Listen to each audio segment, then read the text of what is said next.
La voz de los protagonistas. En Contextos. Jorge Espejel y Tomás del Bosque, del portal Redes Poder, están con nosotros para dar a conocer esta investigación, diferentes perspectivas en la comarca lagunera de las elecciones presidenciales, para analizar las actitudes de los laguneros con respecto al proceso electoral del 1 de julio. Jorge, Tomás, bienvenidos. Buenos días. Buenos días, Juan. Muy contento de estar aquí, de platicarles un poquito la experiencia y lo que representó para nosotros hacer esta investigación, que es como el volumen 2, ¿no? Volumen 2, por así decirlo. Afortunadamente en este país, por alguna razón, tenemos elecciones cada año, entonces se presta para estar haciendo este tipo de análisis, ¿no? Es la continuación, como quien dice, del que realizaron el año pasado de las elecciones de Coahuila. Si quisieran comentarnos, por favor, cómo surge la idea de realizar esta investigación ya centrada en las elecciones presidenciales. Tomás. Así es. Pues buenos días, muchas gracias. Pues la idea surgió ya que hace un año que empezamos a hacer esta investigación de actitudes ciudadanas en ese entonces frente a elecciones a gobernador. Nos encontramos datos tan interesantes como, por ejemplo, que las ideologías en esa investigación salieron a relucir, que lo que se consideraba el pensamiento de izquierda o el pensamiento de derecha ya no eran excluyentes entre sí, sino para el electorado eran incluso complementarias. Esto parece una premonición, ya que después de un año nos encontramos alianzas entre partidos de izquierda y partidos de derecha, ¿sí? Incluso vemos una alianza que pues a todos se ve muy extraña, que es entre un partido de izquierda como es Morena, con un partido pues más, podríamos decirlo incluso confesional, como es el partido, el PES. Entonces encontramos con que esto que se reflejó en la sociedad hace un año, ahora se materializa a nivel ahora de partidos. Entonces, lo que pensamos fue, bueno, ahorita con las encuestas electorales, tanto los partidos como los candidatos son los protagonistas. Vamos a hacer el ejercicio en el cual no sean los candidatos ni los partidos los protagonistas, sino el electorado. Aquí empezamos a revisar, bueno, primero que nada, hacer una muestra que fuera estadísticamente confiable. Estamos hablando que hicimos una muestra de 360 personas en Torreón, Gómez Lerdo, con gente desde los 18 hasta mayores de 60 años. Asimismo, revisamos que se contemplaran todos los contextos socioeconómicos, todas las ideologías, ¿sí? ¿Para qué? Para que esto reflejara qué era lo que pensaba el general de la sociedad en la comarca lagunera. Como te comento, no es una encuesta electoral. E incluso muchos decían, oye, ¿quién va ganando? Y le decíamos, no, es que esto no es una encuesta electoral. Nosotros no nos interesa en este ejercicio quién va a ganar, nos interesa qué es lo que la gente piensa. Y encontramos cosas muy, muy interesantes sobre la comarca lagunera. Y esto creo que es lo interesante, empezar a conocernos, ¿no? Con este tipo de ejercicio lo que buscamos es que como sociedad lagunera empezamos a conocernos todavía más. Incluso, Tomás, hasta algunas respuestas hasta cierto punto contradictorias, ¿no? Porque me llamó la atención, por ejemplo, este hecho de que el 90% de los entrevistados considera importante votar en las elecciones, pero solo el 25% le gusta participar en política, como que es hasta cierto punto contradictorio, ¿no? Sí es importante, pero no voy a participar. Exactamente. La cuestión es que la escala en donde se mide, la persona que contesta responde no de manera dicotómica, o sea, no es este sí y este no, que es normalmente como se manejan las encuestas, sobre todo en las electorales. Si fuera la elección, ¿por quién votarías el día de hoy? Si escoges uno, dejas a todos los demás fuera. Aquí no, aquí pusimos el tema sobre la mesa, de manera que cada quien se moviera, en una escala del 0 al 10. Entonces la primera gráfica donde dice que el votar en las elecciones presidenciales es muy importante, pues obtiene un promedio de 9, casi, ¿sí? Ojo, son promedios. Pero el gusto por participar en política es más o menos como del casi el 3 en promedio. ¿Qué quiere decir? El que quiera yo votar en las elecciones no excluye el que me guste participar por política o no lo involucra directamente que me guste participar en política. Entonces, esa es la primera posición. Hay mayor peso para votar que para participar en la política. preguntamos cuáles eran los principales retos, cuáles los principales problemas que se veía a nivel de la laguna. Y lo primero que nos sale como reto es la educación. O sea, en la comarca lagunera, la gente está muy preocupada por la cuestión de la educación.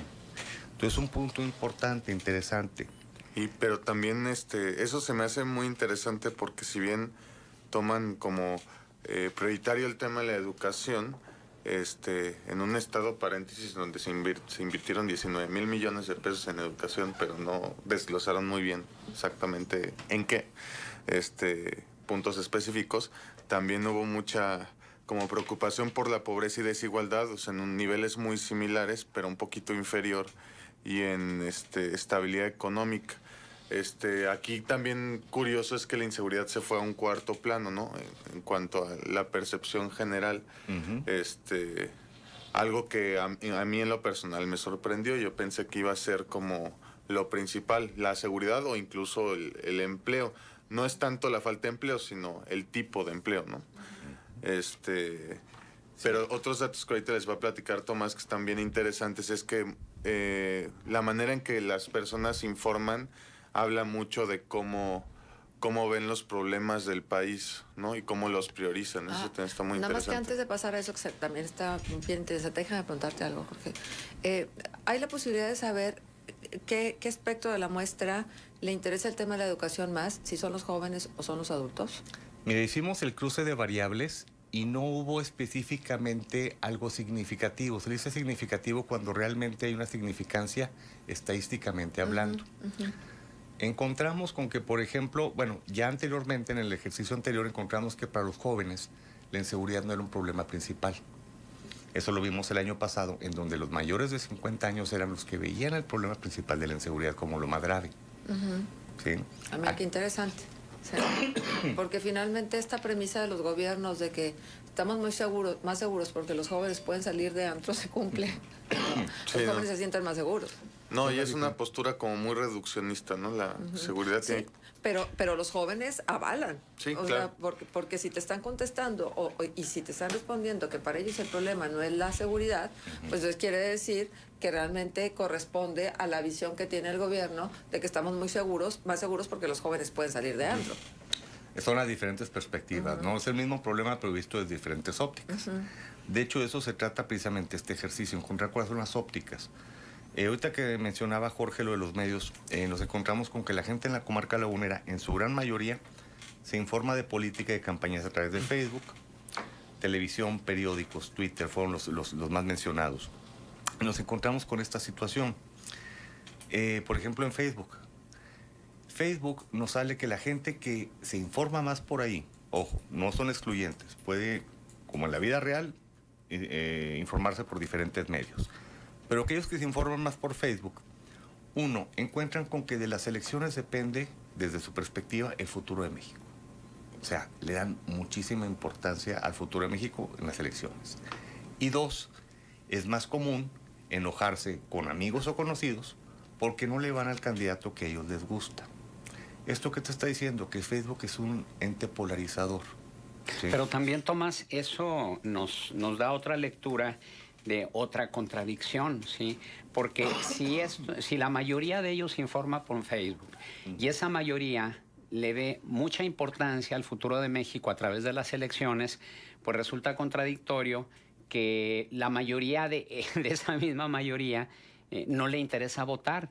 Entonces, como que forma parte de las mismas contradicciones del ser humano, ¿no? Sí, aunque realmente no estamos aquí mezclando estas dos variables. No tanto mezclarlas, sino que es lo que hacen los encuestadores, que precisamente te hacen una pregunta en el lugar 4 y en el lugar 38 te hacen otra pregunta precisamente para cruzarla y ver la contradicción. Exactamente. Aquí la cuestión es, la pregunta iba mucho sobre, yo me entero de política y de campañas, no necesariamente participo en política, es diferente. ¿Sí? Esa era la primera. Me interesa participar en la elección, no necesariamente interesa participar en política. Son dos distintas. La cuestión de Facebook, bueno, nos encontramos esto. También nos encontramos algo interesante con la cuestión de la televisión. En la cuestión de la televisión nos encontramos que la mayor parte que desea sentir simpatía por el partido Morena no se informaba a través de la televisión. Entonces, algo muy interesante.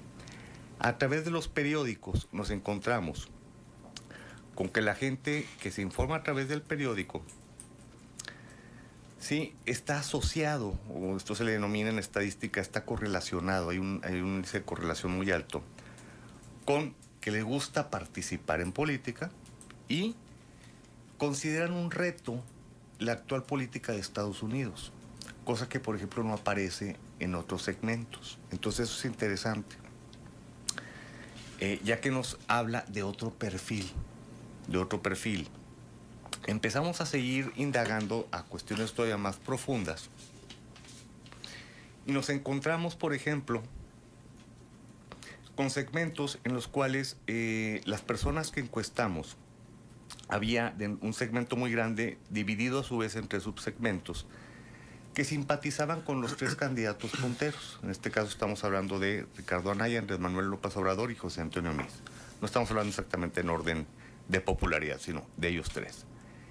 Además de sentirse identificados, empezamos a revisar qué correlaciones había y encontramos cuestiones interesantes que nos pueden sonar muy lógicas. Ejemplo, al revisar estos subsegmentos, encontramos también que aquellos que simpatizan con el PAN sentían simpatía por Ricardo Anaya o sienten simpatía por Ricardo Anaya, pero en menor medida por Margarita Zavala. O sea, había las dos simpatías. Se descubrió que aquellos que se identificaban con el PRI consideraban que las elecciones van a ser transparentes, ¿sí?